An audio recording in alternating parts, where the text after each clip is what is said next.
שמי דוקטור אורית אטיאס, למי שלא מכיר אותי. אני אדבר אולי יותר בקול רם, אתם מכירים אותי, תכף הקוד שלי יעלה. אני אתלהב והקוד שלי יתחיל לעלות. העיסוק שלי הוא ייעוץ ארגוני בחינוך ומגדר. יש לי דוקטורט בייעוץ ארגוני בחינוך ותואר שני נוסף במגדר. אני סוחבת על עצמי הרבה תארים. ועם כל התארים האלה, יום אחד חשבתי, אז אוקיי, אז לומדים ומה צריך לעשות עם זה, והבנתי מה אני צריכה לעשות עם זה.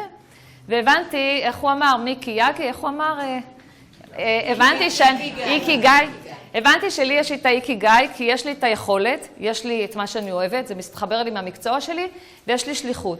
והשליחות שלי היא לחבר את כל התיאוריות האלה, המגדריות והפמיניסטיות והארגוניות, ולעזור לאנשים לעשות טרנספורמציה בחיים שלהם, לשנות את החיים שלהם, להטיב עם עצמם בכל תחום שהם רוצים, להיות יותר מאושרים ויותר מבסוטים מהחיים שלהם.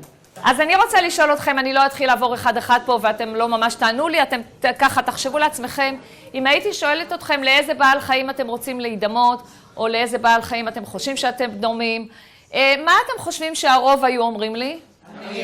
נכון, אתם רואים, אתם עברתם את המבחן בקלות, זה נכון. הרוב היו בוחרים, שקט, אתה יכול להעביר מהמילה? הרוב היו בוחרים בעלי חיים שמזדהים ומתחברים עם הנורמות והקונצנזוס. אני לא מאמינה שמישהו היה מעז לבחור פה נחש, או שפן, או עכבר, או אפילו לא טווס, כן? כי הרוב היו הולכים בנורמה, כי הנורמה זה אריה, זה חזק, זה מלך החיות וכו' וכו', וכולנו רוצים להיות נגיד. אז תשימו לב איך אנחנו אפילו באופן אוטומטי, עוד לפני שחשבנו, אנחנו כל כך מחוברים לנורמות וכל כך מחוברים לפרדיגמות, ואני רוצה לדבר איתכם קצת על נורמה בקצרה, אני משערת שאתם יודעים, אבל ככה קצת להגדיר את זה ולהביא את זה למודעות. אז אנחנו מדברים על אופן התנהגות שהוא בעצם נתפס מקובל על פי אותם ערכים של אותה חברה, וכל החברה וכל תרבות יש לה את הכללים ואת החוקים משל עצמה, ואיתם אנחנו פחות או יותר חיים. תמשיך הלאה, אני רוצה לדלג על הכל.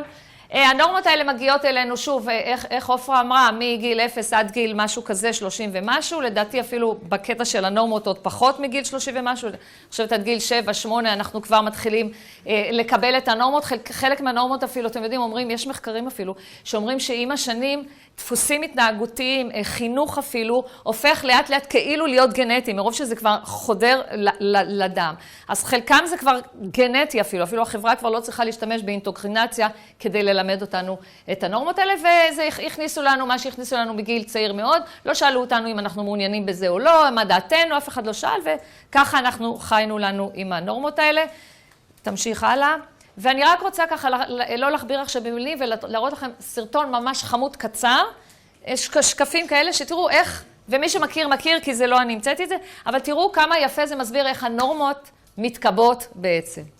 אז פעם אחת קבוצת מדענים הכניסה לכלוב 5 קופים, ובתוך הכלוב היה סולם, ובראש הסולם בננות, והקופים שם נמצאים עם הבננות, ואז, תעביר הלאה שייקה, ואז כל פעם שקוף אחד עלה למעלה לאכול את הבננה, אז הוא קיבל מיד מקלחת מים קרים.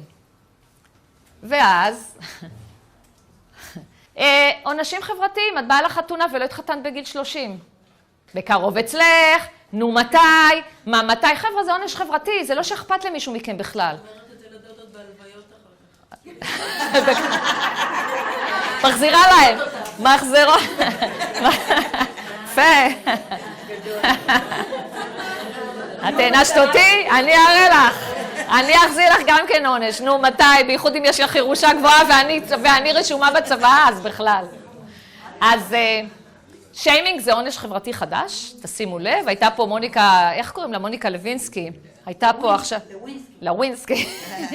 באה ולספר נגד השיימינג, היא עובדת נגד השיימינג באינטרנט, והיא באה לדבר על זה כמה השיימינג עשה, בעצם מי ששלם את כל המחיר בינה ובין קלינטון זה היא. ברור, כי החברה, נשים, אתם יודעים, במעמד אחר. נורמה, תודה רבה, זה בדיוק העניין. אז אני לא אכביר עוד במילים, אבל מה שאני רוצה להגיד, תכף, אני רק רוצה להגיד שמה שאני מטיפה לו, אני מטיפה לאני האותנטי. אני מטיפה ללהיות מי אני. אני מטיפה ללשאול את עצמי מי אני באמת. מה חשוב לי באמת? מה באתי לפה לעשות? מה יעשה אותי מאושר? מה אני באמת רוצה ולא 5 יחידות במתמטיקה?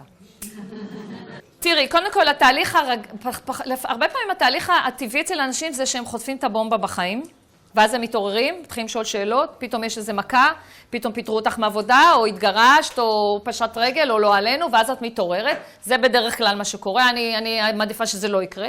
אני מעדיפה שאני אשאל את עצמי לפני זה, לפני שיקרה לי איזה דבר, כשיש לי איזשהו טיפה תסכול באיזה תחום מסוים. אין לזה תשובה, כי זה כל מקרה לגופו וכל אחד לגופו, וכל, אני לא יודעת, כל אחד מוצא את הדרך שמתאימה לו, לפעמים קבוצה תמיכה זה עוזר יותר ומקלים ותומכים אחד לשני, לפעמים לחוד, לפעמים גם וגם, שזה הכי טוב אם את שואלת אותי.